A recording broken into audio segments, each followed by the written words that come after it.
Hello everyone, good evening. Okay. I hope I'm audible and I guess I'll also enable mic access to all of you. And you can also unmute yourself and speak whenever you have something to share.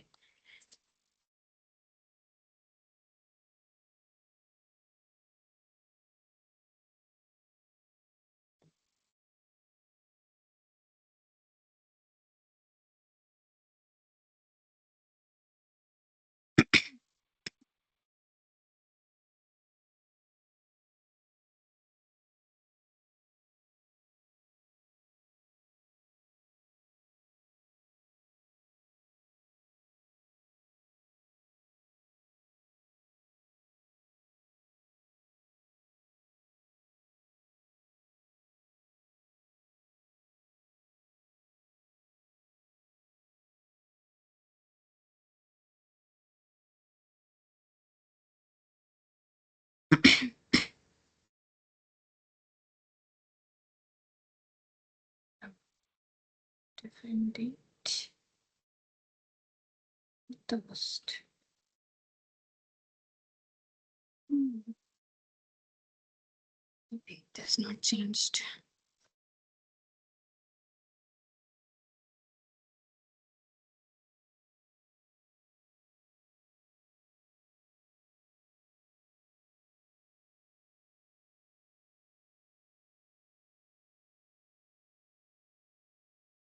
Okay, so this is week 3. And so let's begin. So, hello, I'm Jagriti Patil. I'm a PhD student at IIT Gandhinagar in the Department of Biological Sciences and Engineering, originally an undergrad from biomedical engineering. So my background is from biomed, computer science, electronics, electrical control systems, and all.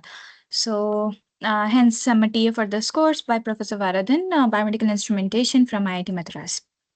Okay, so we are already at week 3, and I also I will communicate this with the PMRF team, but I'm not yet sure how I'll manage my routine. So I am traveling from this 11th, I'm traveling from this 10th. So I'll still be traveling on 11th, and I'm going to the United States. So I'll be back on 26th. So till then we have like 3 sessions, 11, 18, and 25. So I was planning to shift, prepone the session on 11th to 9th, Sunday. And then the 18th one, I still need to figure out. Probably the timings for it would be changed because right now, if we have a session in India, the session would be like early morning 8:30 there, and my sessions in the conference starts from 8:30. So I won't be able to take session at that time. So either it would be a little bit into the afternoon time, so very early morning for me there, like 6 or 7 a.m. And here for you guys, it would be probably 4 or 5 p.m. And then for the 25th, it would be probably shifted towards the end of the week. So can be Sunday, like this last week's session that we had. And then continuing from first, we'll have regular sessions. So if you have any questions or issues with the schedule that I'm planning, you can let me know. So then I can adjust accordingly. If not, then we'll continue with this session. Of course, these sessions would be recorded. 2 minutes, I'll connect my charger.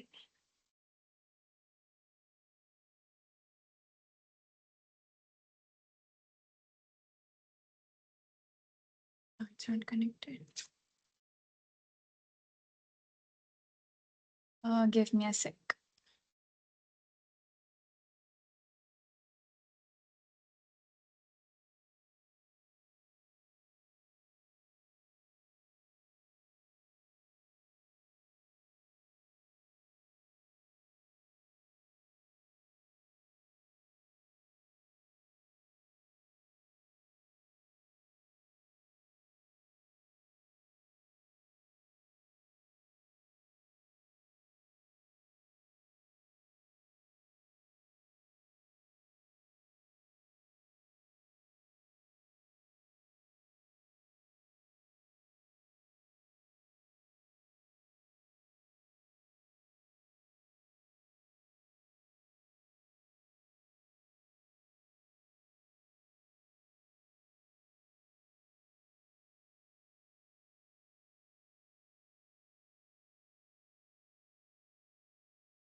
Yeah, I was saying that the sessions would be recorded, but like if someone's not able to join online, he or she might like you always have the option to go watch the YouTube lecture, and then you can always connect with me via the comment section or through the discussion forum, or perhaps after 3 weeks.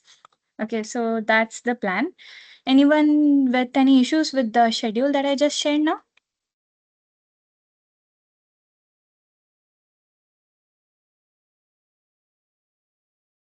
Okay. So if not, then we'll continue with today's week.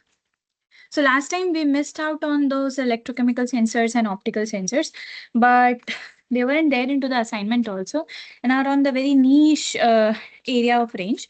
So I have decided with the professor is that we'll have this in special sessions like like sessions which are held just to solve doubts and questions. So we'll have the small topics during those sessions, okay? And whenever a question like that arises, like okay, we need to solve a question related to that, so I'll prepare beforehand and I'll let you know the theory of the same. If not, of course, you can always go visit the prof's lecture, and you can like ask me any questions whenever you have, or whenever we have this online session. Okay, that works perfectly for me. So today it's all about pressure measurements, and it's a lot actually. 2 6. Okay. So pressure measurement, like where do we do this pressure measurement? We measure body pressure measurement as BP, right? Blood pressure measurement. And if some of you are from bio background, or let's say biotech, biomed, I don't know if perhaps electrical or mechanical people would be aware. Mechanical people would be perhaps aware of it because they works with pumps, motors, mechanics of things, how they work. So of course, our heart is a pump, a very big pump, which is crucial and for all of us to live. Yeah, I don't know about other disciplines how it comes up, but yeah, I do know that during bachelor's, the first few semesters are all for your basic understanding and basic background into all fields of fields of engineering. So yeah, so we have this heart, right? You can take it as like two chambers which are connected, and within this chamber, there's one big aorta connected here. So this is left and this is right. And then from here, it goes to the lungs. Not from the ventricles, of course, it goes to the lungs, somewhere from here. That's from your atriums. Then it pours back and then goes and filters. And then from here, it goes into your systemic circulation. So I'm not going into that much in depth, but just telling you that what happens into systemic circulation. 2 minutes, huh? I have a call from NPTEL team.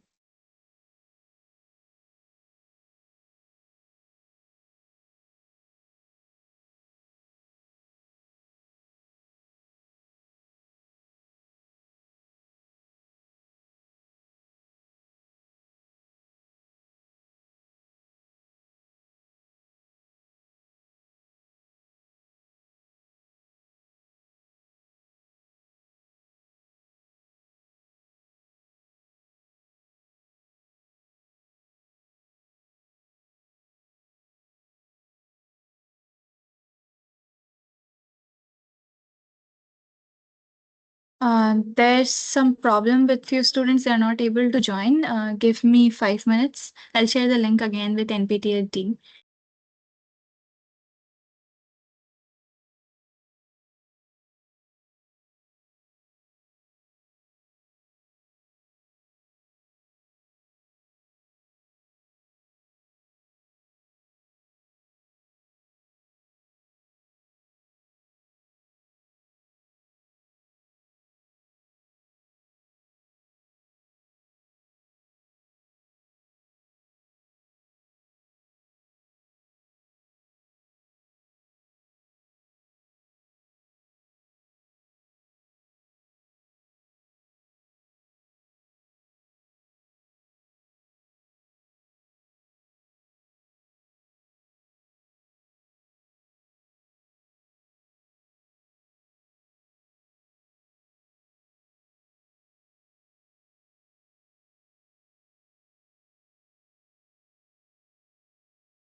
Okay.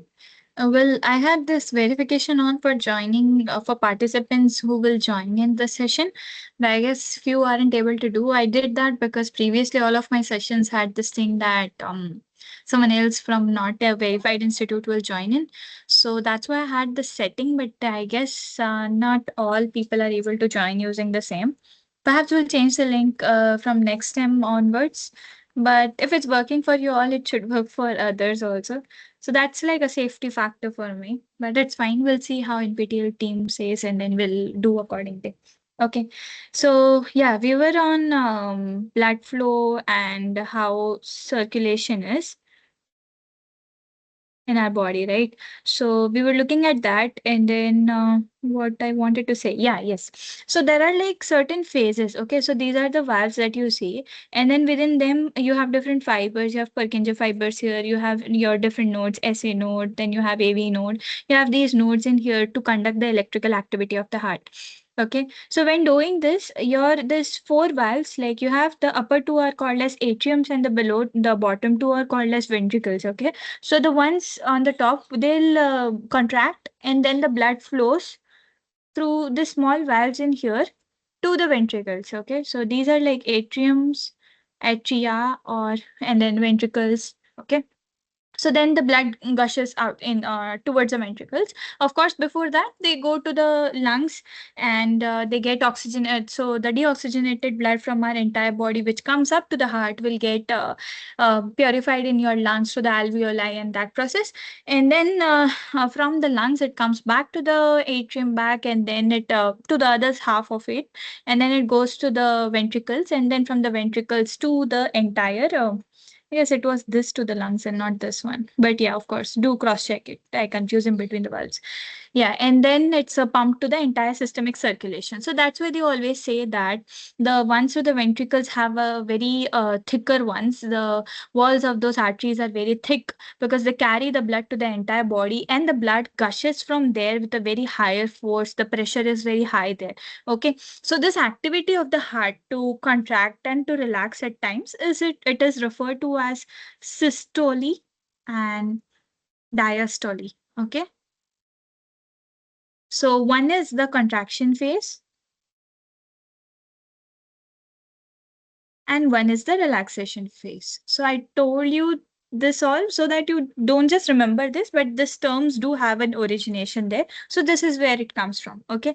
And there is, when you try and measure the blood pressure, it is always in the ratio of the systolic or systolic pressure to diastolic pressure. Okay.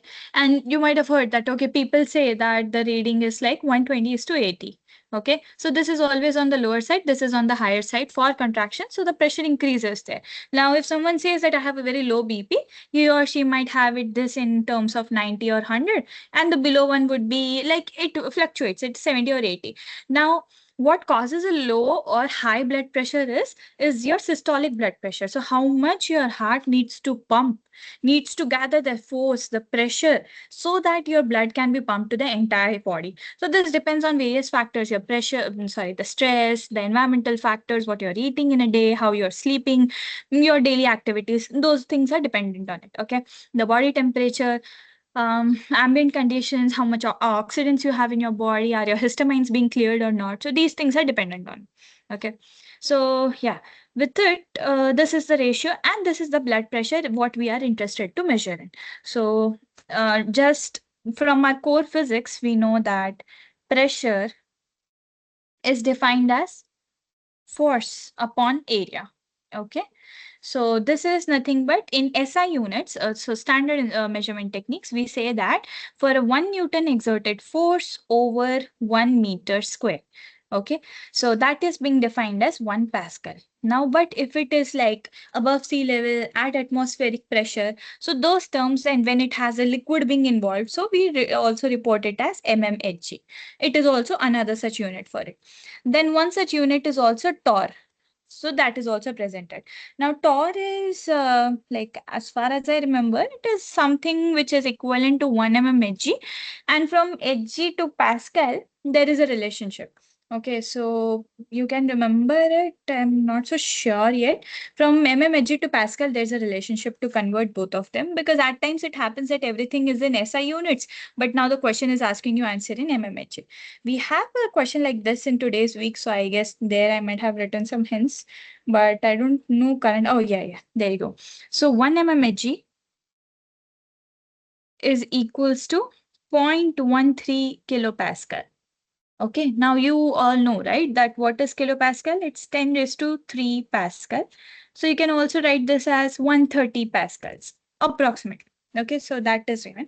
Now this pressure terms, people are still joining. Okay, so this pressure, it is relative and absolute. So I wanted to tell that, of course, this is all about pressure measurement, and the techniques do vary. Some sensors have a very good precision, high fidelity, accurate measurements, stable measurements, less noise. Others, on the hand, do not have that. Some which are expensive do have that. But again, the conditions do vary there. So we'll only talk about the direct method of measurement. I guess indirect also, I had a few things written with me, but then the capacitive sensors came in between. So I have some of capacitive and piezoelectric sensors, but we won't talk about that indirect form of measurement of pressure. So that's like oscillatory measurements and auscultatory measurements, which are based on core biology. If question arises, we'll talk about it, or else we'll just convert it to another session, because it's like already 6 lectures for only this direct measurement, and most of the questions are dependent on it. So I thought that's the main point to cover. And then there's body temperature measurement. So that will skip and keep it for the next session for temperature measurement. For temperature measurement, for now, you only have a question or two, so that we can, like, you can solve it on, like, till now what you have read. So far, you know about the strain gauges, resistive sensors. So it would be easy for you to solve that thing. Okay. So yeah, pressure is always, it's given in two terms. But however, whenever you do this clinical measurements, right? You have clinical readings, all measurements sort of things. What uh, physicians or doctors do is, like, they'll compare the data, like one person's data to another person's data, or they'll have a standard with them, which is like coming from some standard directories. Okay, so that is hence always relative, because we don't have some absolute values or thresholds for it, so it's always compared to it. Okay, so let's say if I'm doing a measurement, if okay, let's draw a person. Not so good at it. But yeah, let's say if I have a person, I want to measure the pressure at its arm, at his or her arm. So I'll press, like, place my sensor over there. Okay. And then I'll just measure the pressure there. Now, what that pressure is doing. So do you, do you all know the, I don't know if you have heard about this term. Uh, let's see if I'm writing the correct word. Sphygmomanometer. Who knows about it? Anyone? What's a sphygmomanometer? I'll just write it. Heard about it before? Sphygmomanometer. So it's that thing that doctor uses whenever you go to clinic, and he tries and measures your blood pressure by placing a cuff around your arm. Then he'll tell you that, okay, be relaxed, don't concentrate somewhere else. And then he'll hear the sounds in his own stethoscope, and then he'll tell you. So that thing is called as a sphygmomanometer. It is used to measure blood pressure. Okay. Now there are different parts of it. So the one that I'm talking here is a digital one. Then there are manual ones. Okay, when like, he has a cuff in his hand, and then he'll induce pressure on it. He'll press it, so it will create vacuum. And now the vacuum, or sorry, air is being filled on that cuff, and now that air cuff is restricting the flow in our arteries in here, so it will compress all of our arteries in here. Why this particular place? Go and find out about it, because it's somewhere related to heart, and some place where arteries oxygenated, deoxygenated, everything goes back. And you might have noticed that after he's done from here, he'll try and see the using stethoscope. When he's releasing it, what he does is he'll place a stethoscope here on our chest, on left side, right side, then on the back. So these are certain anatomical locations from where you can hear those sounds. Okay, yeah, heart sounds, heart murmurs, which are some specific sounds. Okay, so this 2 seconds. Okay. So these are the ones that through which you measure blood pressure. So what this also does, it has a relative reading, right? Because what I'm doing here is, okay, I have an arm being placed, okay, and I'm placing this cuff around this arm. Okay, so what I'm indeed doing is like I'm inducing some pressure on this like pressure on my arm by inflating this cuff, right? Consider it as a balloon and something is in there. So we are inducing pressure in it. So this thing is being getting bigger. So air is getting filled inside. However, my muscle is getting squeezed, like compressed on the other hand. So that will nothing but occlude or restrict, or let's say stop. Stop is a very strong word, but it's fine. Will blood flow. So it will somehow reduce it or will stop it. Like in some people, it also happens that who have a relatively lower blood flow.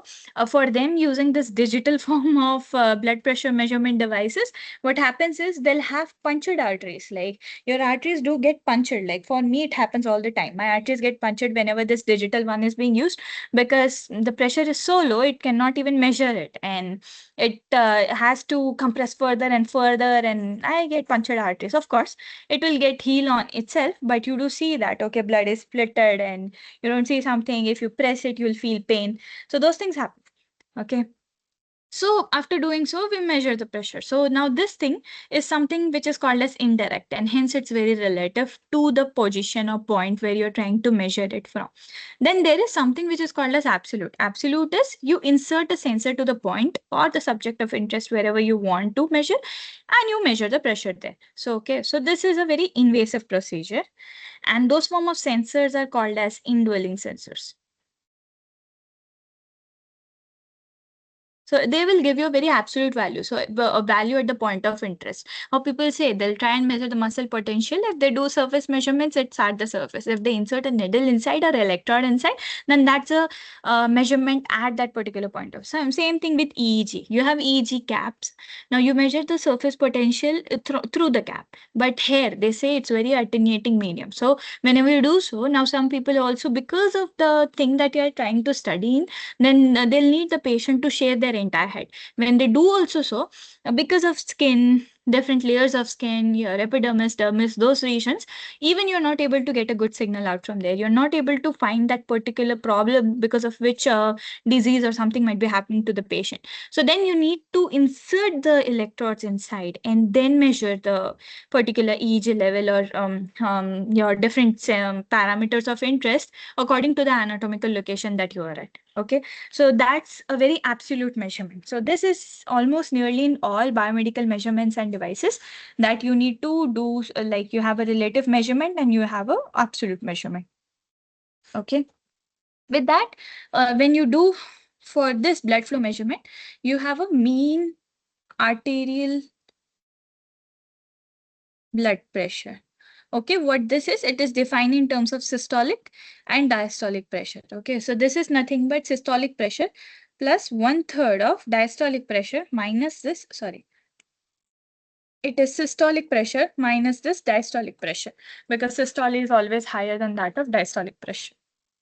Okay, so what this means is, what's the mean pressure inside your atria when a complete cardiac cycle is happening.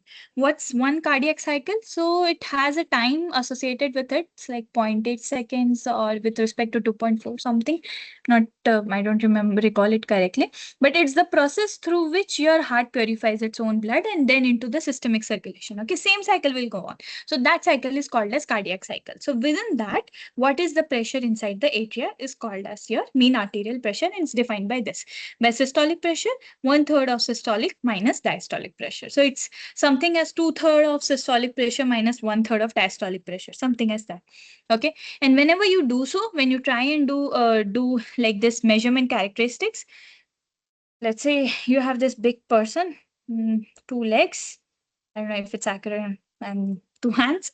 Okay. Whenever you do these things, they always measure the pressure at the mid-sternum level. So you might see, notice next time when you go to clinic where that particular physician or doctor is placing his stethoscope, his listening cuff on. So he'll place it in the middle of your back. So that's where you have this uh, median level or something. So that's like a reference point So similar to how you ground the electrical circuits. Okay.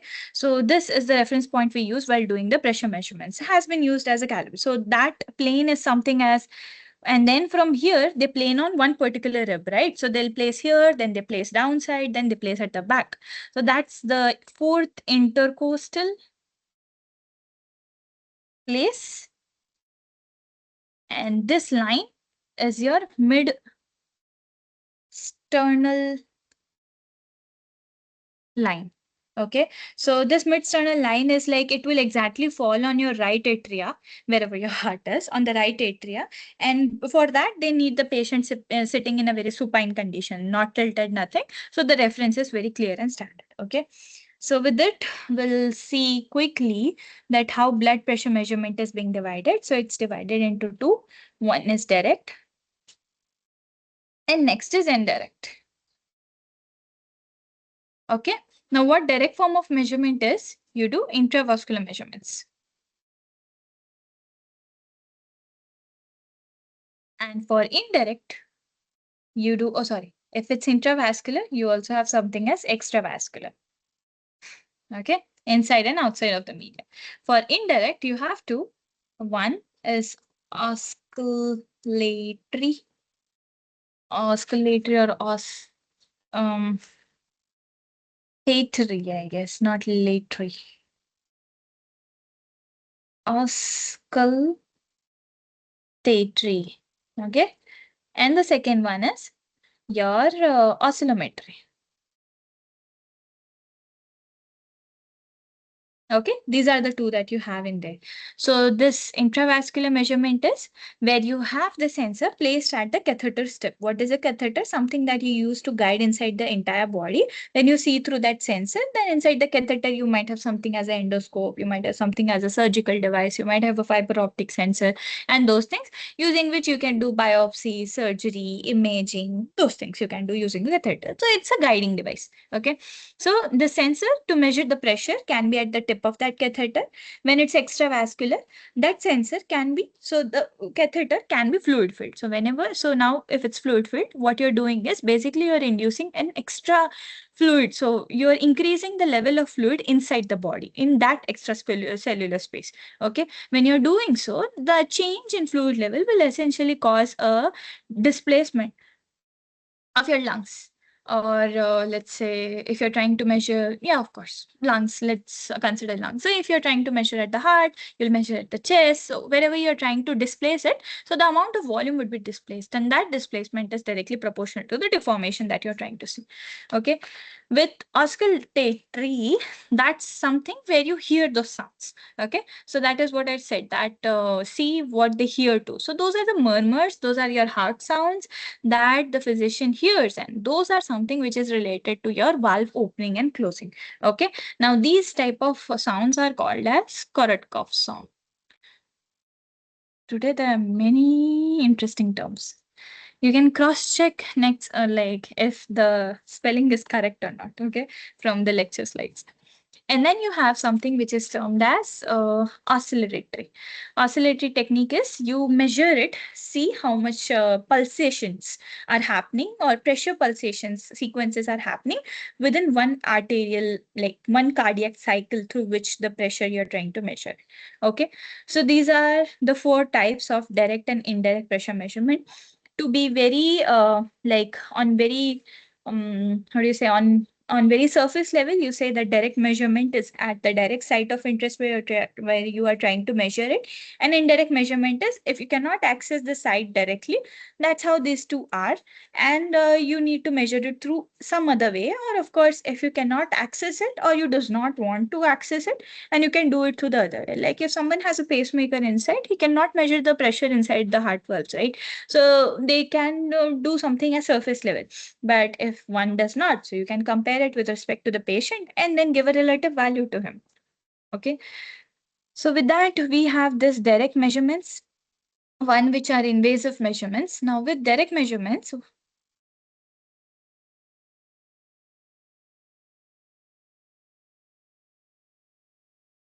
I get a call. Okay, it's fine. With direct measurements, when you're trying to measure it inside, that's very invasively, you have a continuous monitoring, right? Because that's at directly at the point of interest where you're trying to do it. So when it's a continuous monitoring, what you say is that the system is very highly accurate because you do not have any other errors, any other interferences coming in between to your pressure measurement and the site of pressure that you're trying to measure. And a direct measurement, that means that you invasively are you are injecting, puncturing, or going to the place where you want to measure, where you want to measure the pressure at. Using that, you can also measure the pressure at deep seated arteries, right? In the deep seated arteries also you can measure. So only thing to do this is invasive measurement. So you puncture your artery. It can be cut, it can be percutaneous, so you can insert it through a vein or something. And how you do so? You do it using a flexible tubing, using a catheter, you insert it, then you use it as a guiding tool, go to the heart, go to the place wherever you want to measure the pressure at 2 seconds.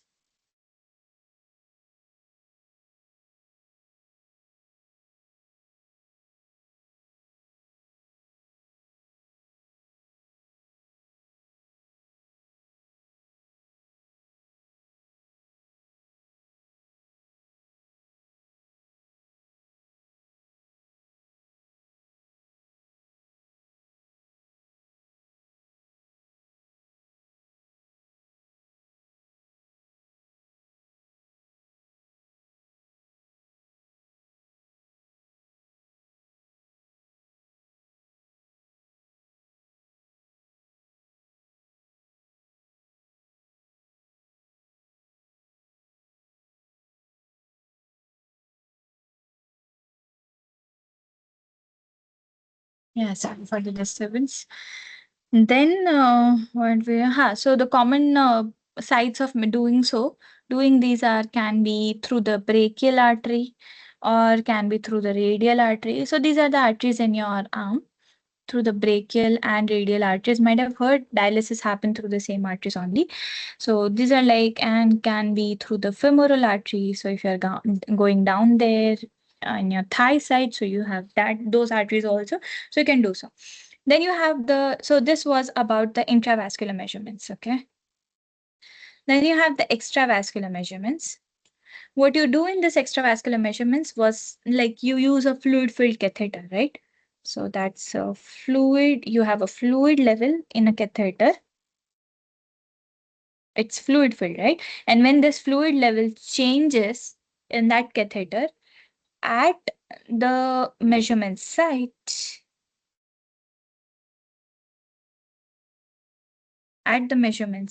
so this will give you a change in displacement that will provide you a change in displacement, and then you get a force across that area, you get a pressure. Okay, so this is how you see in extravascular measurements. Now, of course, this is fluid filled sensor, so it's not a very high end sensor. What you need is just the fluid.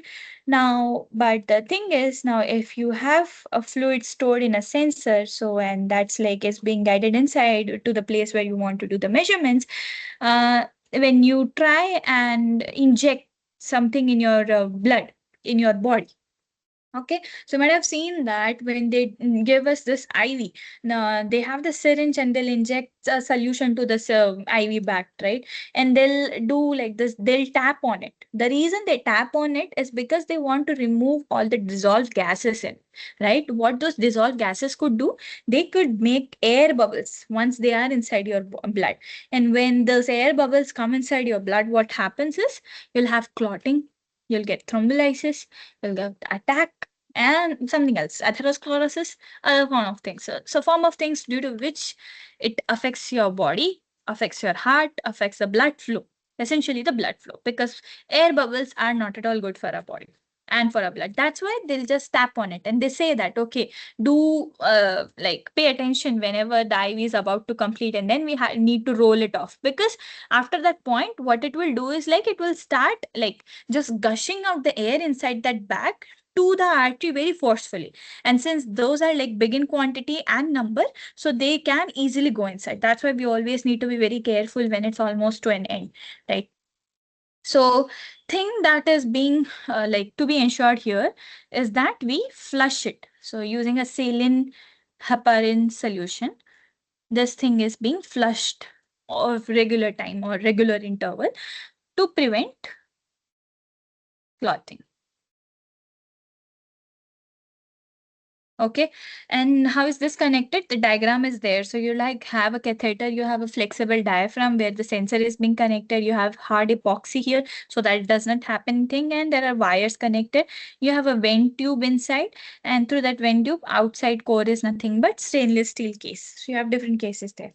Okay, now this type of sensor, if you are talking about this extravascular ones, these are cheaper relative to intravascular ones, but like you just need to see the change in pressure levels. You don't need that high complex electronics in there, right? However, the intravascular one that we just saw, which sit on the tip of the catheter right in front of it, are very expensive. But since they are right on the tip, what happens is whatever changes happen, they're very quick to respond it back. So they are very fast. And since they are at the tip, you don't need to have something to couple the liquid to the sensor, right? So it eliminates the need for that. Now, since they are very rapid, they have a flat frequency response, which is not the case when it's a fluid solution. So this flat frequency response, meaning that it is wideband, or I can say broadband, that meaning that it can respond to, or it is sensitive to, at a very wide range of frequencies. It can either detect fast flowing changes or slow flowing changes, or displacement of the diaphragm at varying functions of how your blood flow changes, blood flow rate increases. Okay, now these type of sensors, they could be your strain gauge that we saw. It can be based on inductance, linear variable differential transformers, can be variable inductance, can be variable capacitance. Those can also be optoelectronics, electrochemicals, can be piezoresistive. So we'll see. In terms of piezoresistive, let's just say as piezoelectronic, a very broad category, and can also have semiconductors based. Okay. Now, in all, what happens is the deformation is something that we are trying to look at. Now, this deformation will give us out electrical quantity that is nothing but the displacement and hence the voltage outside. So that's the electrical quantity that we are looking at. Now, when it's a fluid filled sensor, oh sorry, when it's this extravascular sensor, you don't need to calibrate it again and again, because it is like it has a very flat frequency response, so you can just do the measurements. But one thing is, these are very small, tiny, compact sensors, are very expensive. Since like they are very expensive, but at the same time they're very fragile also, so you need to replace them. So hence the need for calibration there to a point is like sustained, so you don't need to calibrate it, because they are responsive for a wide range of frequencies that you can monitor their function at. Okay. So then we had like talked about the sensors one and all. So one by one, we'll first look at the strain gauge.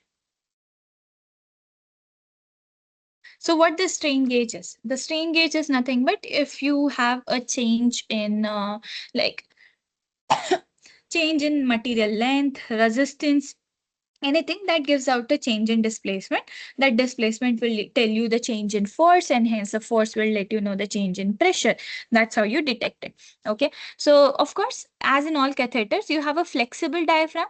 So now since this is a very flexible one, if it's too soft, it can cause like if it's a softer material, it will wear out on like on a very longer scale. If you use it for a longer duration, it will wear out. Whereas if it's too taut or if it's too stiff, then it won't be sensitive towards the lower frequency ranges or lower responses or lower strains that you're trying to measure it at. Only when you give a very higher force, higher deformation, higher displacement, then only it would be sensitive to. So within that also you have different like categories of these diaphragms that you're trying to look at. Okay, and at which arm of the diaphragm it's being placed, it's also a very crucial position, right? So there are like certain types. So the strain gauges are very common in this F5 catheters, and this F5 catheters had some specific outer dia, which were like 1.67 mm of something, right? So what is happening here is you're giving a stress to, let's say, a metal or a material. You're experiencing some strain. That strain is giving you a change in voltage, and that's the output level. Now, this change in voltage is nothing but caused due to change in the resistance that you're trying to see. This will give you, this is directly corresponding with the stress that you gave to the material. Now, if these are linear, how much stress you gave, how much resistance it changed. So hence your output quantity voltage and your resistance, change in resistance, can therefore be related to each other. If it's linear, then we can assume that, okay, if this changes, this is also changing by the same amount. Okay, so these strain gauges are very small, and their miniaturization is something the field is currently moving into. Okay, so that's the development stage for the strain gauges. Then after strain gauges, you have something called as fiber optic sensors. So these are like the new era of sensors, very small, lightweight, easy to carry, less noise, not prone to, what do you say, not prone to magnetic or induction, those principles. So it's MRI safe, those things. Okay, so what happens in this fiber optic sensors? This fiber optic sensors will have their own wavelength, okay? And these are like, they come into, like, it's a fiber optic sensor. So you'll have two columns, and then you have a core, you have a cladding in it. And based on the different changes in medium, whenever light goes through it, it reflects, refracts, scatters, absorbs. Right now, when these changes happen in light, when it travels from one medium to another, because of the change in reflection in the light, you get the displacement of the diaphragm from that particular moment, because it's very sensitive, lightweight material. So light has the capacity to change its wavelength. When wavelength gets changed, the material deforms, so it moves to a point, and that's how it carries light, carries communication. Those all things happen. That's why they say that it's very internet also. If you use a fiber optic sensor, it's faster, more internet, more speed. Those things happen, right? So because of that, it is safer in MRI. Why? Because it can prevent this from electromagnetic interferences. It's immune to those. Yeah, that's the word. I was saying prone to. It's immune to the EMI. So that's why it can be directly used in MRI. It does not have any metal parts with it. And this process is purely optical. But since it's optical, it needs other certain things also. It's very complex. It will need some demodulators. It will need power electronics. Those things it will need. It has this lumen, like change in properties of the material, and what you're trying to measure is essentially the relative pressure here and not on-site pressure measurement value. Okay, so that was all about these two type of sensors. Let's take a break of 5 minutes. Then we'll look at the clinical applications and then go into piezoresistive sensors. Okay.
Okay, let's begin. So, if you have digested what we just did till now, any questions? It seems that you guys were able to pass the hurdle and you were able to join in the meeting. Like I kept this verification thing on, but NPTEL site team they aren't, and few people are also not able to join in. We'll see if we need to change the link or not. But they'll post it on the course post like announcements page that what's happening or not. So. mm, And they kept calling me to ask whether the session is happening or not. I was like, okay, we are already ongoing. We are in between of the session.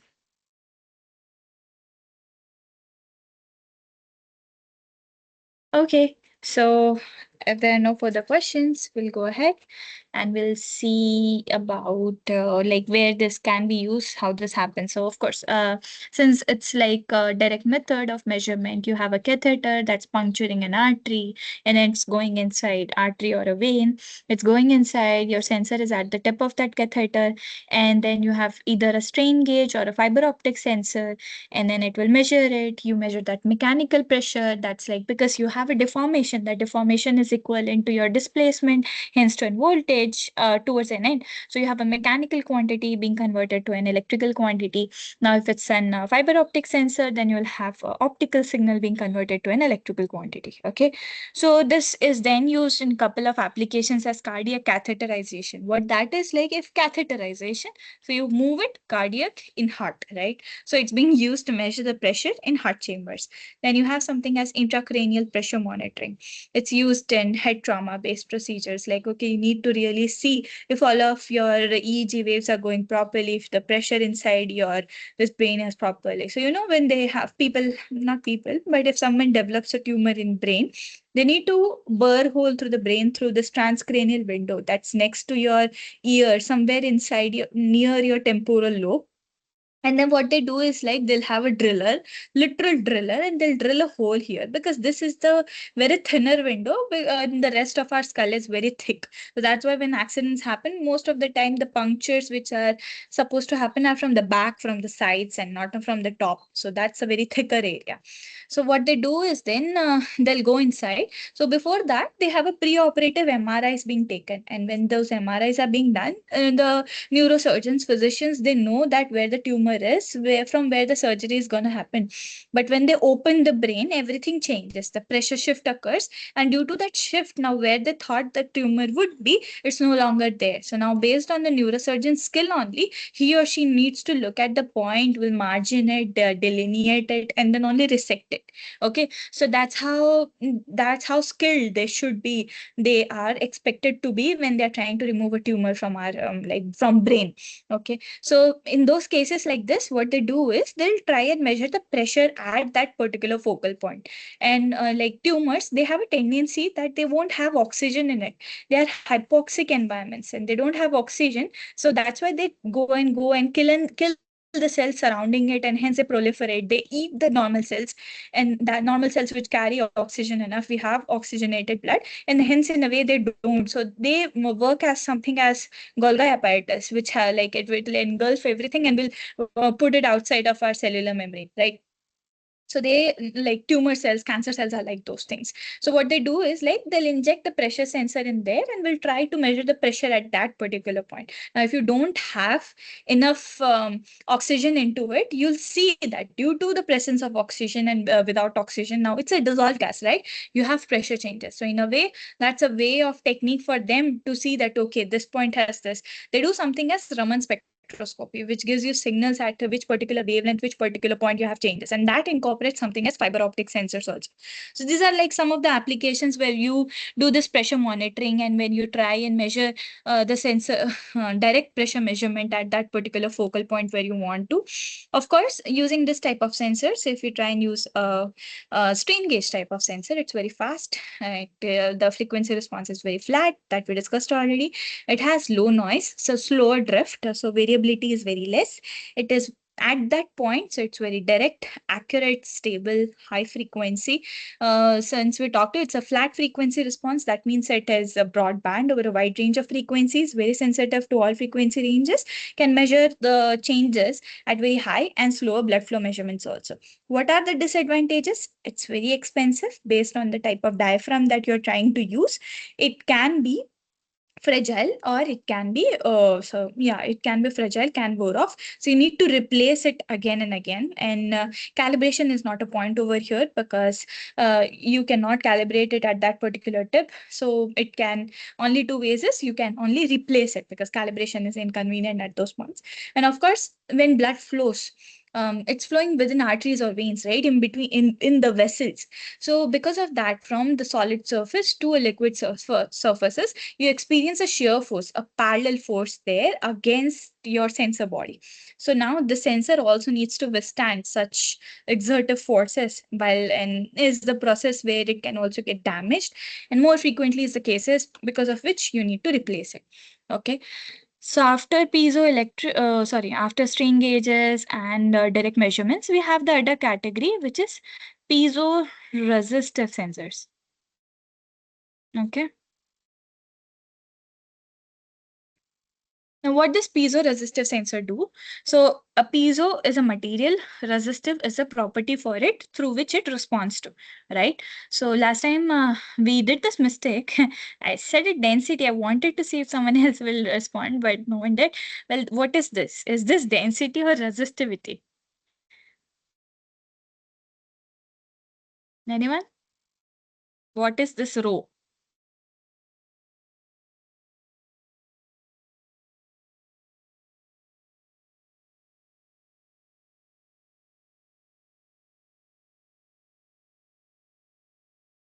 Okay, so this is resistivity, okay? You can be like, you can unmute yourself whenever you want to. It's fine. I'm also a student here at IIT Gandhinagar, so no big differences in between us. We're all learning. Okay. And this is length. This is the area where we are trying to look at. Okay. So which one of them is which property? So you have rho as the material property. It won't change for metals. Okay. But it will change for materials which are doped. So material has semiconductors. And then you have length and area. So these are like geometric properties. On them, the geometry depends. So hence the resistance changes. So one thing you can do is find out the difference in between resistance and resistivity. So one is how much it resists the current to a opposite direction or something like that. And one is a material property. It's an intrinsic material property, that how much current it can oppose it. So it and tries and quantifies it. But it varies from material to material, right?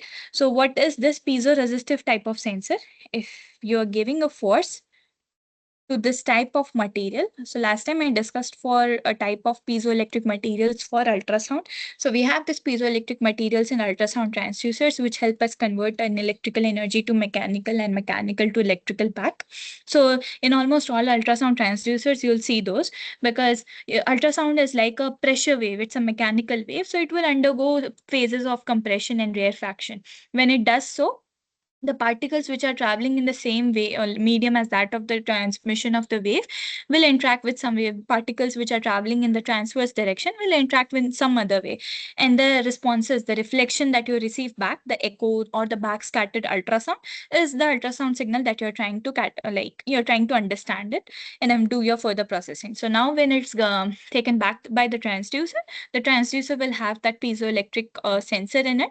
What this will do, in the crystal in it, and this crystal will again convert that sound energy which is being received to an electrical energy, which is then further received by electronics, instruments, pulsar receivers. And then you get it, like acquire the data using a data acquisition system, a converter, ADC, DAC, multiple things will be connected in there, and store it in PC for further digital signal processing or analog signal processing or advanced signal processing methods. Okay. So this is that type of material. And then it gives us a voltage. How it does is, when you apply a force to a material as this piezoelectric material, it has a tendency to do something which is similar how a transducer works on the transduction principle there. So it is it will change, like it will have a change in charge in the medium, and due to the charge the electric field will change. Hence, due to the electric field, it will create a voltage across the two terminals that you are trying to measure the differences at. Okay, so this is how piezo-resistive thing works, and what it is actually that this will create a change in voltage. And now here the change that we are trying to talk is the change in resistivity. So the change in resistivity, so it would be a function of load that you're trying to apply, force that you have, and pressure. Okay, so these are the three things that a piezoresistive sensor will consider for. Now here, when we talk about this piezoresistive sensors, we have silicon-based strain gauge sensors, which are like quite a few microns thick, and they also sit on the tip of the catheter where you have. Now, where did we learn about this strain gauges? It was somewhere in the Wheatstone Bridge. Right? When we saw about Wheatstone Bridge, I told you that we have like this four arms, right?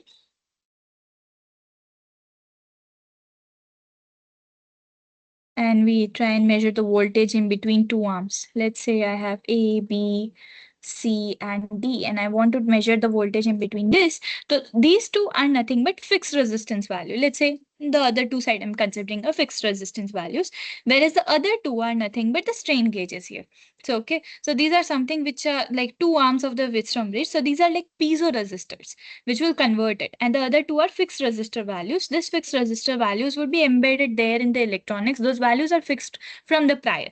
So whatever changes happen in these two, the output voltage, so it will depend on the excitation voltage, right? So if I give a certain excitation voltage, due to the change in this, like when I'm changing the resistance to the material, the resistivity changes. So if in a voltage I'm giving some excitation, so the resistance will change, resistivity will change. When it changes, the piezoelectric sensor will create another output voltage. So that output voltage, it is proportional to that change in resistance that was happened by all the four resistance within that particular Wheatstone bridge. So this is like a nominal value for each gauge arm that you're trying to look at. Okay, so this is how like the strain gauges are related to Wheatstone bridge. Now, when it happens, so it's very highly sensitive thing, because now change in resistance over one gauge arm is also directly dependent to the output pressure that you're trying to measure. So it's a very high fidelity system. And hence the uh, common mode, um, what happened? Okay.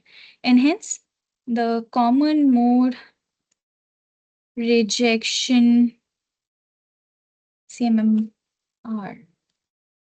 common mode rejection noise.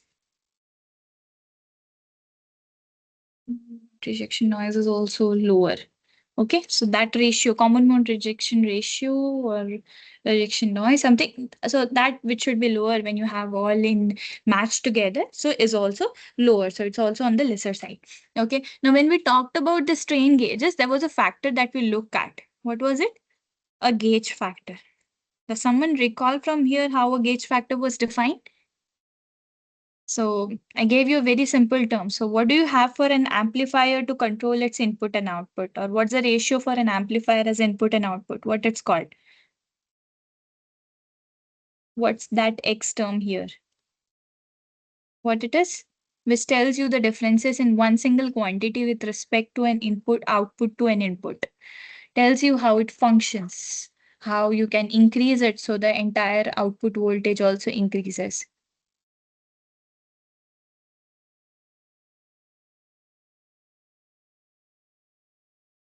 Any guesses?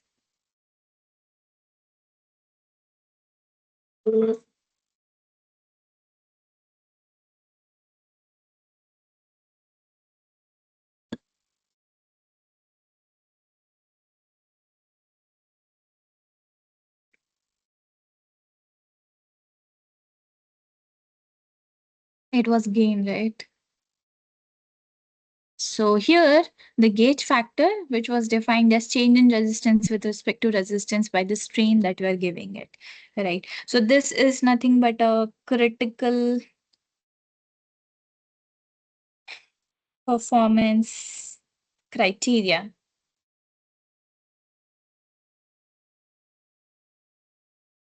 for all strain gauges to measure it. So what it does, it will give us a change in resistance in response to the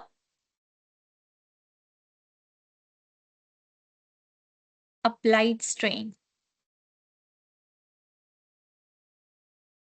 Okay.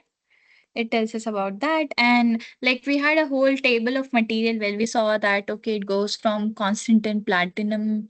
There was something else also, and then silver not, silicon, right? So we saw that Constantine was the one which was very stable, highly stable, less sensitive to temperature factors.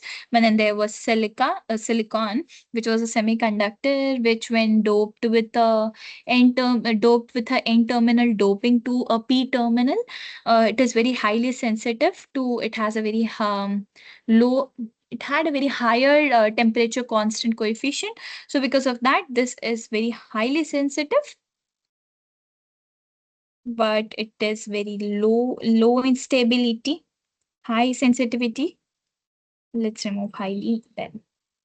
So it's very highly sensitive, but its stability was not that much higher. So what it does is, since it's that highly sensitive, so it can detect very smaller variations in diaphragm deformation or reflection.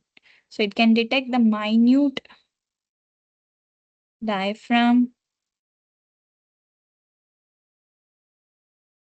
reflections that you have. Okay.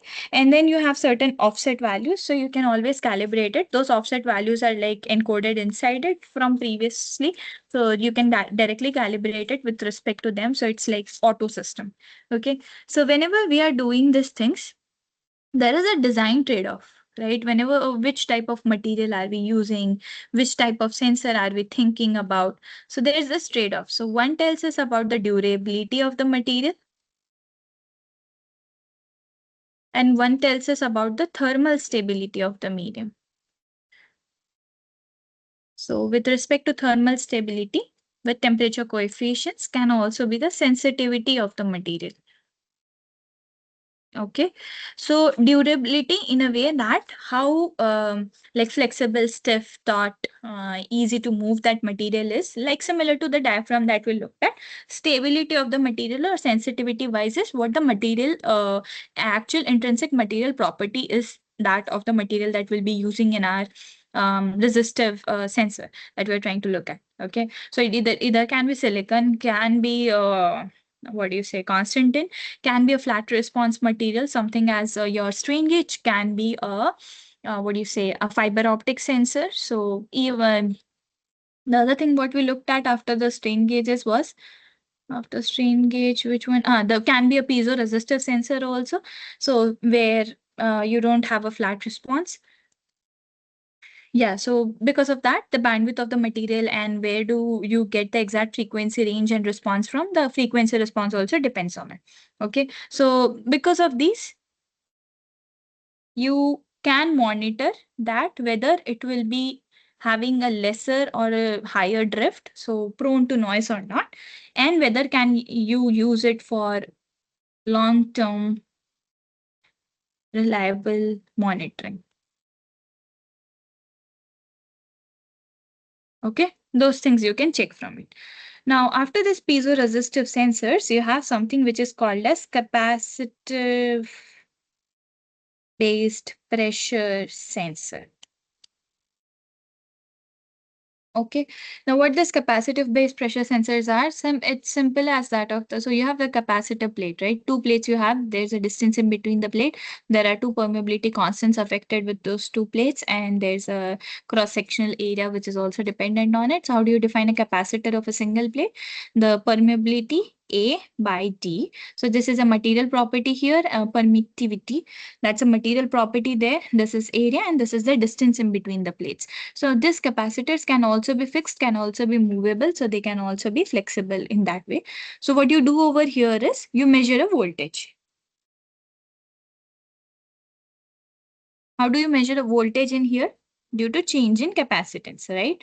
Across 2 points, if my capacitance is changing, so I'll measure a voltage. How is the capacitance being changed?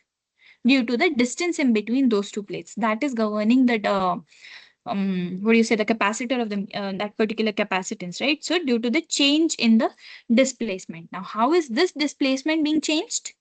Due to the change in pressure. So why did I go from first to back side? Because we are always looking from one to like end stage.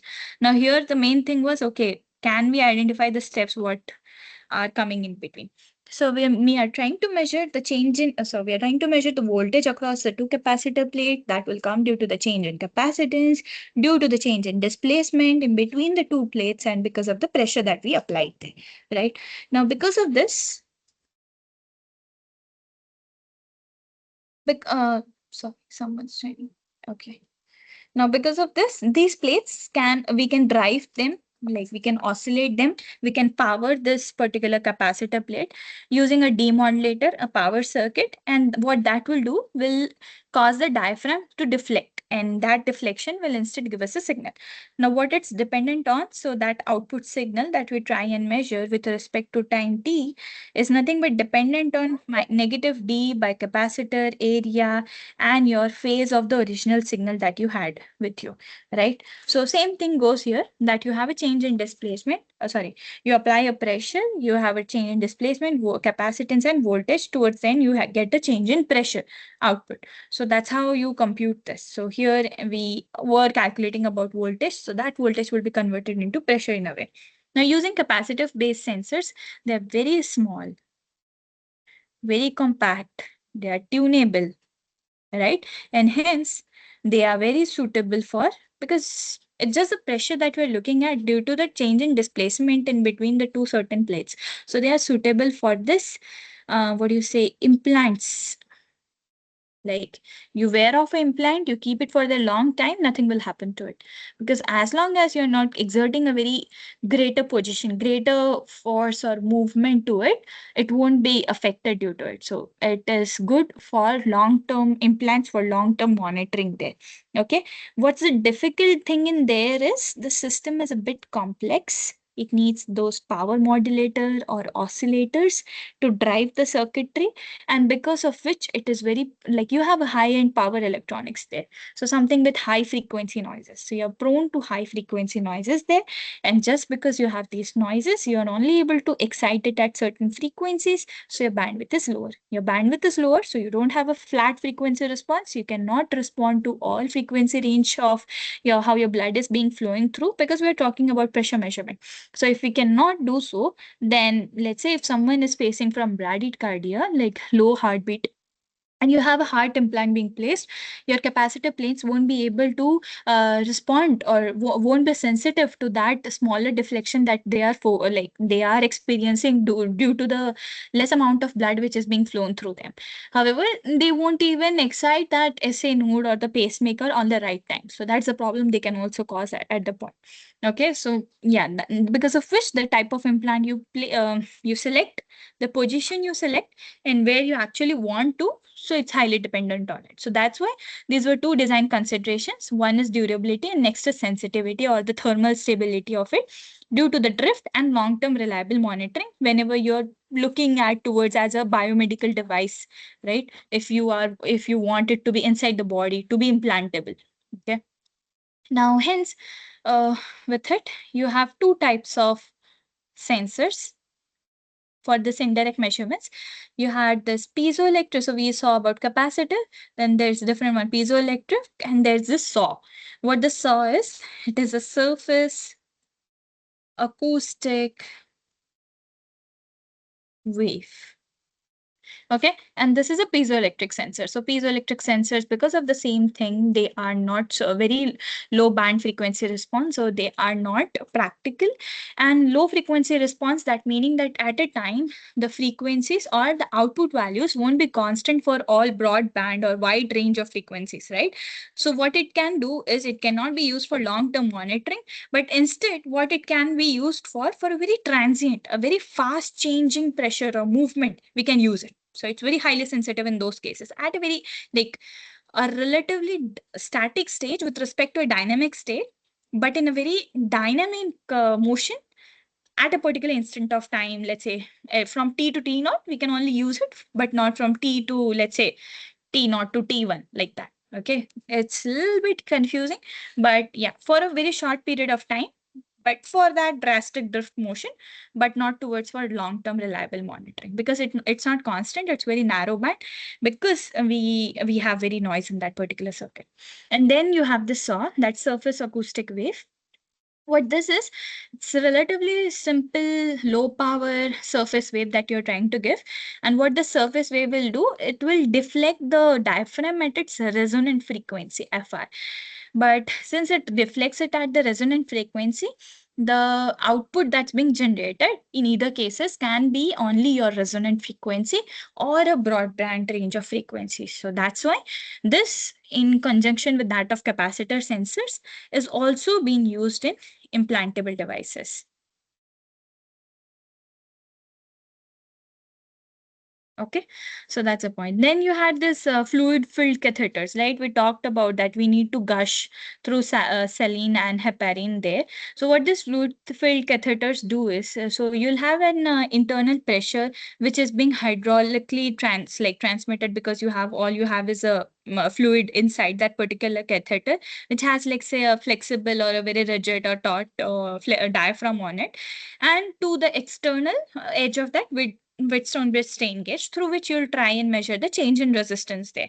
Okay, and that will create your displacement, pressure, and hence the force that's being generated there. So the system is highly dynamic, and what it has is a mass spring damper. Okay, so it has this mass spring damper. So we use a model as m dx square by dt square, plus then you have some c dx by dt, you have a k for the damper, and then it's all function of the force that you're trying to look at. Now here, this is mass in kg. This is your viscous resistance that is expressed as 8 eta. You might have looked at this when you were trying to study about Poiseuille's flow or Bernoulli's principle, those things. Okay, by pi r power 4. Then this is your elastane. So it's a material property. What this elastane is, something as like some other k constant that's very material specific, times the area it's flowing through by power of 4. So it's a factor where you are trying to look at. And then you have mass of the material. So what is this? Okay. Then you have mass of the material. It is defined as the density of it, then pi r square. So one is your pi r square L. One is your radius and one is your length that you're trying to look at. This will also, just how we saw that, it will only resonate at the resonant frequency. So your resonant frequency here, in this case of damper and oscillators, we give it as 1 by 2 pi k by m. So this you might have learned in your 10th, 11th, 12th physics. And then with it, since it damps, so you have a damping ratio that is given by C, then you have a 2 and square root of mk. So I have these relationships written down and have not memorized it, but of course you need to know this. Viscous resistance, you need to know this. Resonant frequency changes, damping ratio to an extent is fine. If you remember it, good enough for you, because it will be used if you plan to do something into this fluid fields based area, computational fluid dynamics. These are the equations that would feed you as a basic foundation. Okay, so let's say if you have a very higher resonant frequency, your damping ratio will be moderate, and because of that, you'll be able to preserve the fast waveform feature characteristics. So it's not able to damp it at all. But if I have a very more, if my the system that you're looking at, it's very the length of it is very extensively higher, and the radius of it is lesser, so the bore dia is very lesser. So this is lesser, this is higher, the viscous resistance increases, and since the viscosity or viscous resistance increases, this increases, damping ratio increases. Since that increases, the resonant frequency I will give, it will die down. So hence, due to which I'm only able to look at the sharper transits at a lower time, but not at the continuous performing changes in pressure over a long period of time. Okay, so that is how also decides this type of systems, if I can use it for long-term reliable monitoring of pressure monitoring or not. Okay, so with it, what we looked at was essentially the frequency response.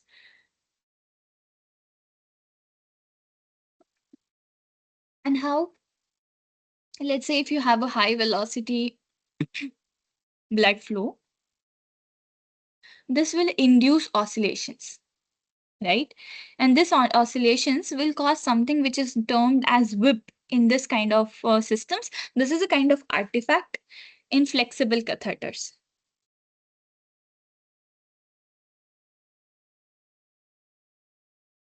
So what this whip will do, it will produce some rhythmic spikes at particular time. It will produce those rhythmic spikes, and these rhythmic spikes are totally not related. So they are unrelated to the pressure that you wanted to compute, or you wanted to find it at. Okay. Now, of course, the pressure using this fluid filled systems, where you place it, the probe, the orientation of it, it's highly dependent on it. So where you place it. So again, if you place it at very bottom, gravity will affect it. How? So what I've learned through Bernoullis, that it is proportional to rho g h, density, gravitational force, and the height at which you are placing it. Okay. This is like 9.81 meter per second square, the acceleration factor due to gravity. You have a density of blood here, that's something as 1055 kg, so mass per volume. And then you have the height at which you keep that. Okay. With it, you can also measure the, what do you say? The inlet and outlet, how much velocity or pressure changes, as this plus you have a rho gh, and plus you have high half of rho v square. So how much blood? So you have a component of potential energy here. So the total energy is given as, you have component of the initial pressure, potential energy, and then you have a kinetic energy in here. Okay, so that's how you compute it. So this is like comes from the famous Bernoullis principle of fluid flow.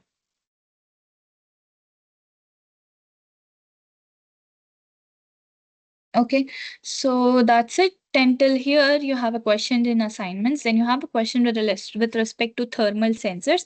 That will look later. You have any questions? If not, then we can meet for another 3 minutes, and then we can begin the assignment questions. Any questions till now?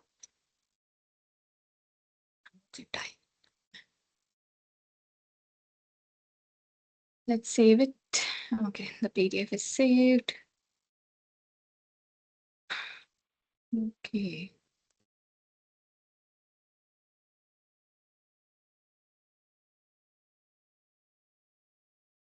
Any questions?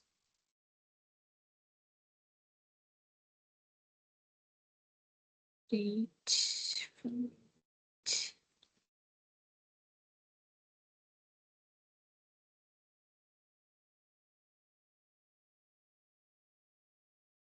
Okay, that's it.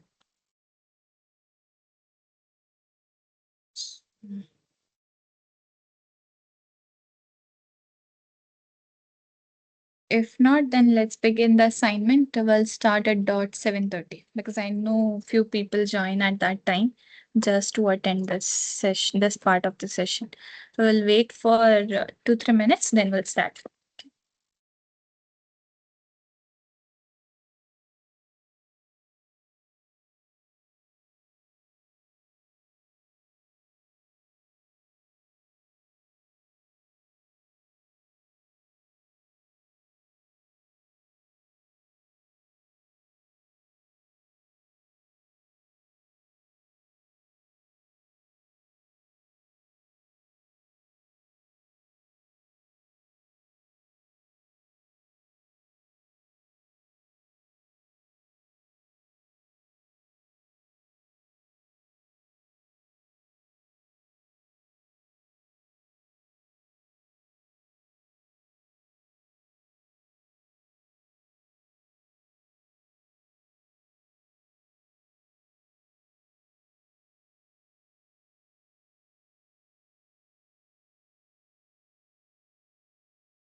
Okay then. So let's begin the assignment questions. First question, in catheter-based pressure measurement systems, how is blood pressure detected and monitored in real time? Is it by detecting the change in temperature using thermistor, by measuring the oxygen saturation using pulse oximeter, using like converting mechanical deformations of the diaphragm into electrical or optical signals using embedded sensors, or by analyzing the blood color changes under LED lights? Which one?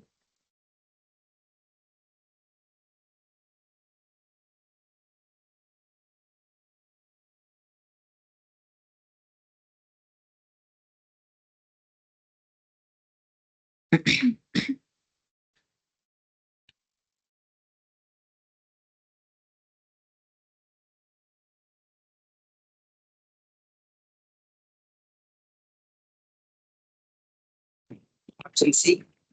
Yes. So it's by converting the mechanical deformations. It's not allowing me. Okay. By converting these deformations that are on the diaphragm into electrical or optical signals using the sensors. Why electrical or optical? We can use different type of sensors there as and when needed, right? Now, in a strain gauge, the gauge factor is defined as, we just looked at it, is it input to output voltage, change in length to an original length, that's something else, the ratio of relative change in resistance to strain, or the product of sensitivity and applied force. This is new.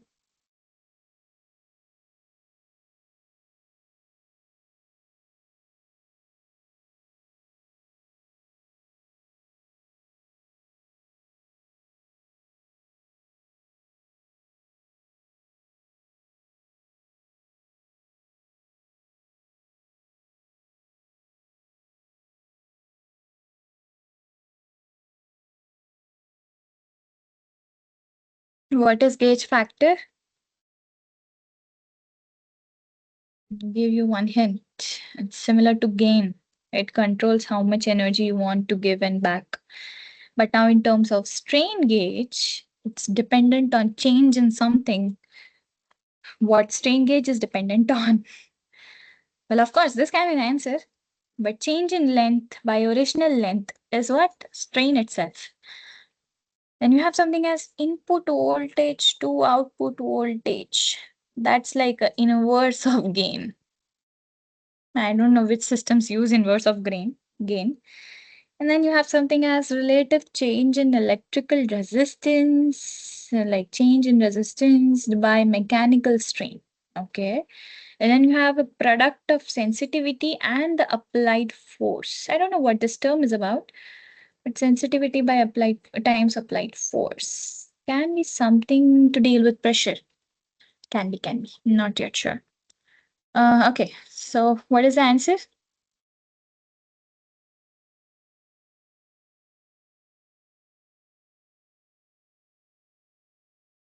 Third one.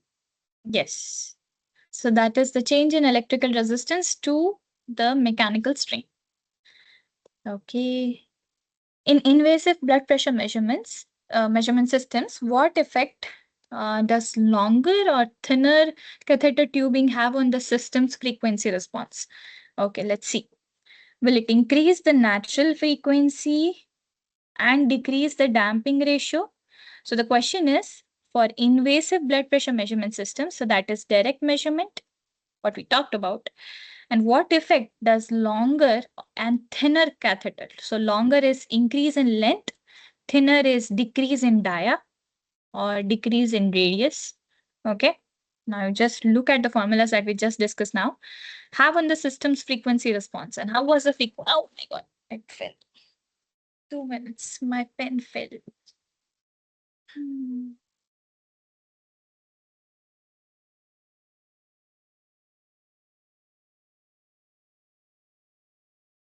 Yeah, sorry for it. And then the frequency response. So we saw the resonant frequency as 1 by 2 pi of k by m. What changes here? And then there was damping ratio, which was like 1 by 2 times the of mass and the damper ratio. Okay, I guess that's it, right?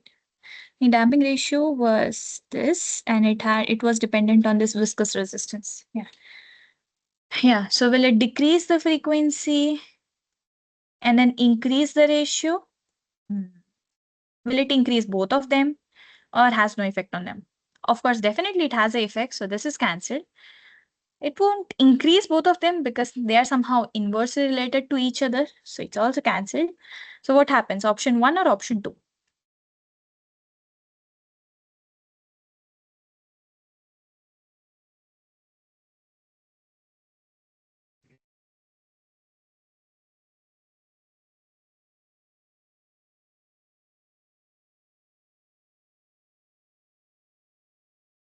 Which option?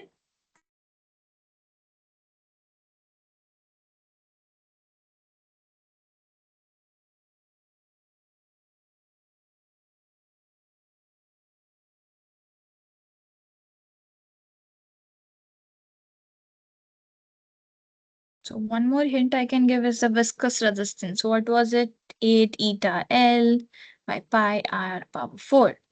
Now look, if you have a thinner catheter, your diameter radius is decreasing, right? If something in the denominator decreases, it boosts up the overall value, right? And then if you have a longer, so your length also increases. So your C, the viscous resistance increases. That means your damping ratio increases. What it means is damping is increased, so you're not able to resonate at the excitation frequency. So your resonant frequency also decreases. So that's option B. Okay, is it clear?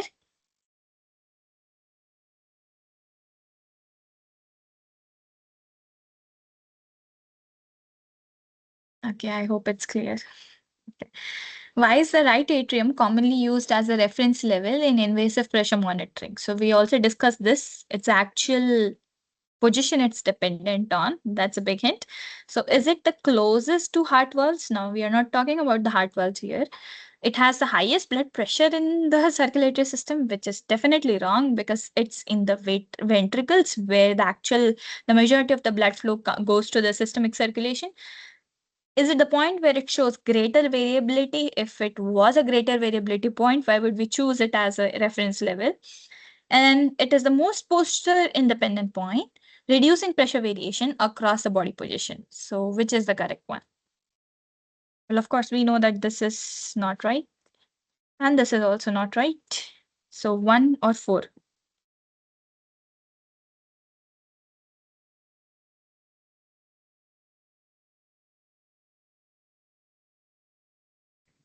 Option 4. Mm-hmm. So it's option 4.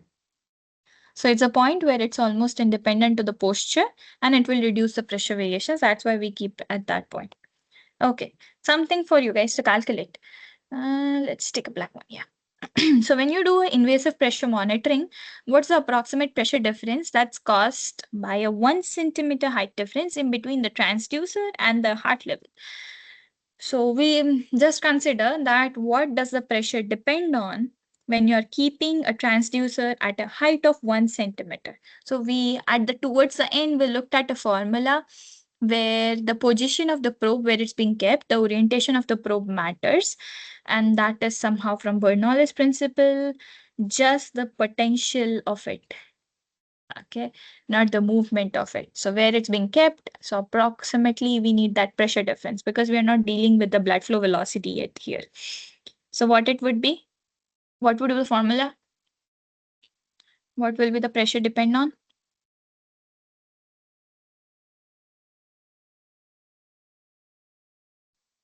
Force by area. Mhm. A force by area? No, rho gh.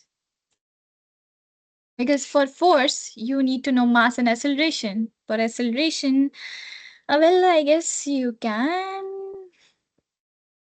Let's see if we can. You need acceleration, and then there's area, which is like, how do you compute the area for a vessel that you're looking at? So it can be either like pi r square, so you cannot actually go to the, wait, it's,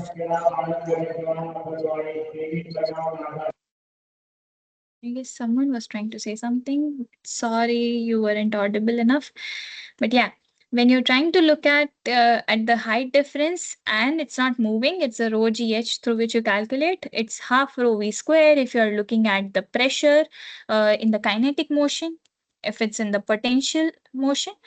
Now it's the blood that we're talking about. So density, are you aware of it? What would the density?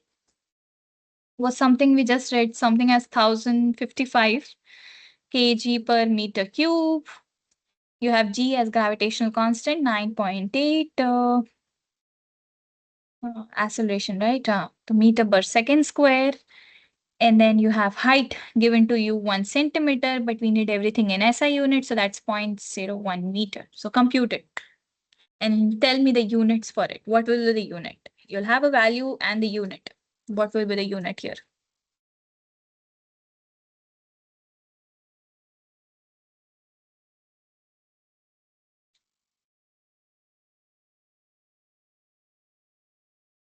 So everything is an SI unit, right? You just multiply the terms. If you convert everything into SI unit, what you get is in pascals. Okay. And now for that Pascal, everything here you look at, the answer you want it in mmHg. Okay. So 1 mmHg, I guess we looked at it, was something as 0.13. So let's consider it as like 130 pascals for simplicity's sake. Insert this x value here and then is equal, sorry, insert this value here. Let's say the y value. You need to compute this x value. So what would be it? So 1 mmHg times your y that you're computing it in pascals divided by your 130 pascals is equals to your x. So that x is Pascal, Pascal cancel in mmHg. So tell me the x or the y, both works.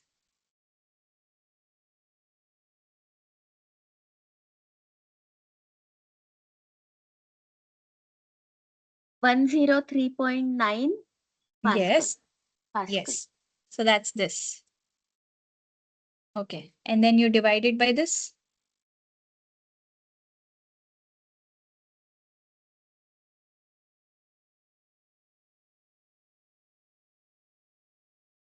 By 130. Okay.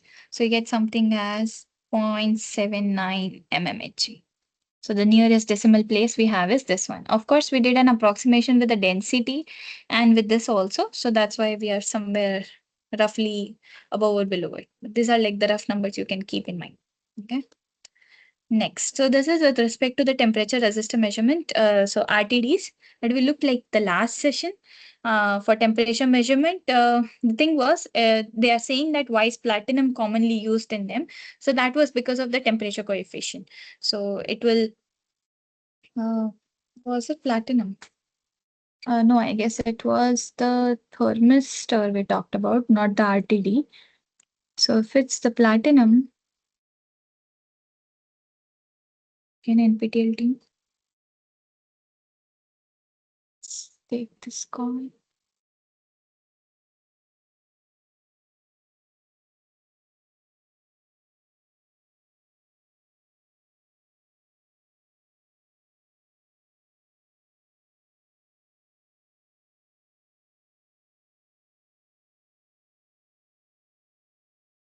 Yeah, so with platinum, with platinum, if you are trying to use it as a resistance temperature detector, it was a thing that, yeah, so thermistors do have a negative temperature coefficient. Other materials as thermocols do not because it is directly proportional to the change in resistance is proportional to the temperature that you give. Whereas platinum are used for this RTDs because they are stable and can predict a range in like a very long range and change in the resistance over temperature. Okay. So this is the one for this RTDs. We haven't looked into RTDs in much detail, but we'll cover it whenever we have that extra session. Either on weekends or on regular days, we'll have a 30-minute extra session and then we'll cover it all. Okay. Thermocouple we looked at. So what happens in a thermocouple?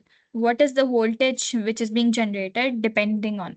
So is it the temperature of surrounding air on the battery inside sensor, the difference in the work function between two different metals at a junction, which will perhaps create a voltage difference and hence will give out a temperature change and hence a temperature reading in a thermocouple, or the thickness of the metal wires being used? Well, of course, it can be the one, but the thickness of the wires will be dependent on the resistivity of the material it's being able to provide and not totally on the voltage that it's generated. So what will be the answer here?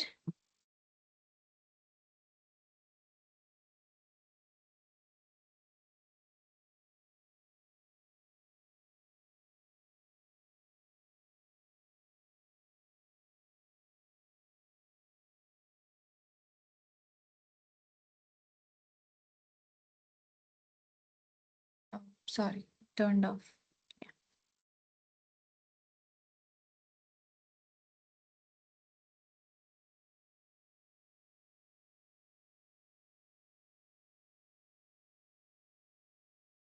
Any guesses?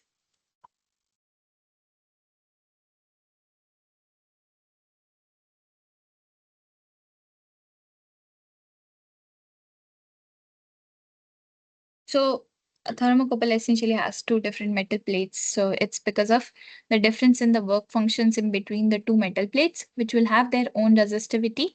And because of the change in the resistivity in between them, it will induce a change in voltage difference in between these two metals. Okay, at that junction that you're trying to measure. Similar to that of for Wheatstone bridge, you can consider. Okay, but that has strain gauges, not thermocouples in them. Okay, this is easy one. The mean arterial pressure is most closely estimated using which of the formulas? So it's a direct formula that you need to see.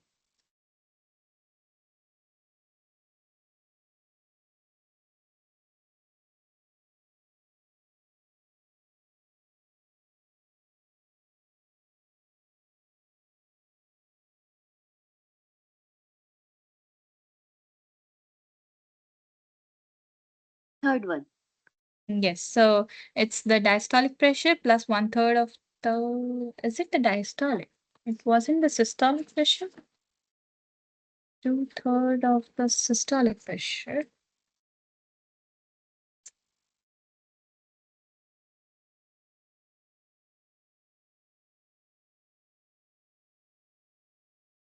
How is mean arterial pressure?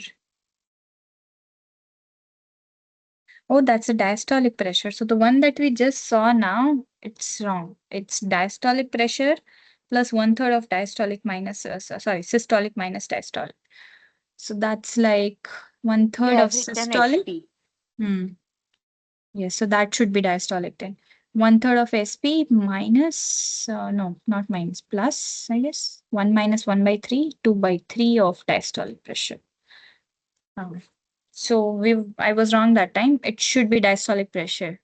Oh, okay. Yes. And then this one. So which Korotkov sound is used to determine the diastolic blood flow pressure during manual blood pressure measurement? So this is the auscultatory method. So which sound you see here? So I told you the entire process, right? So you fill air in that particular cuff, and then it will restrict the blood flow to the arteries. And through stethoscope, the doctor will hear the sounds. He'll hear it till the point it goes off, and then he'll hear it when, like, he'll then release the pressure. The cuff will expand, and then he'll again hear the point where it comes back. So what is he trying to hear? The snapping sound, murmur. Well, of course, you don't need to remember first, second, third, fourth, fifth. It's just the movement that it's dependent on. Snapping, murmur, muting, thumping, or disappearance of the sound.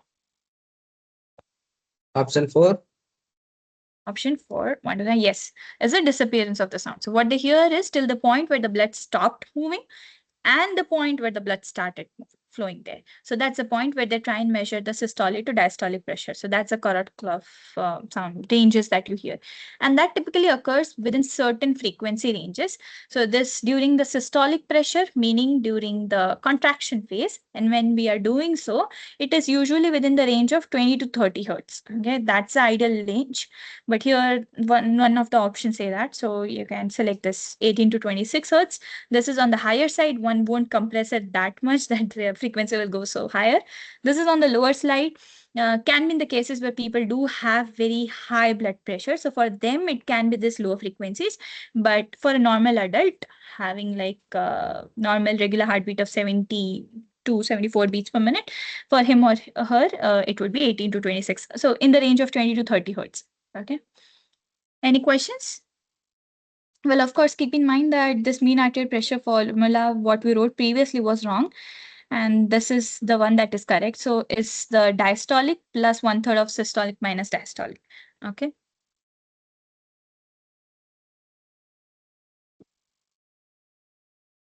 So that's it for today. If you haven't further questions, you can stay back and let me know. We have the session on for 10 more minutes. If no questions, then I'll close it off. Thank you for attending.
So I'll also upload these to the lecture sheet, so Excel sheet that's shared with all of you.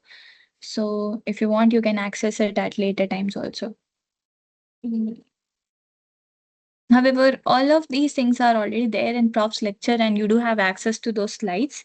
So it's always better to look at the main content and you can always look this at as a backup to cross check, but not to cross check again, as a backup to look at through if you want to look at the further concept into it or something which was not there in the main lecture slide.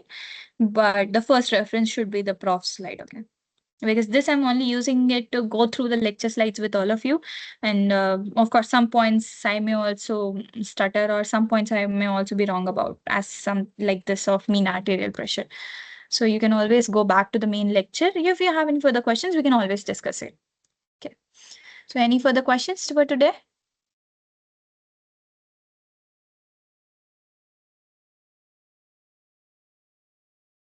Okay, so if not, then I'll close the session here. Thank you for joining. I'll see you on Tuesday or on Sunday. Accordingly, it would be announced on the course announcements page. Okay, thanks for joining. Bye bye. Good night.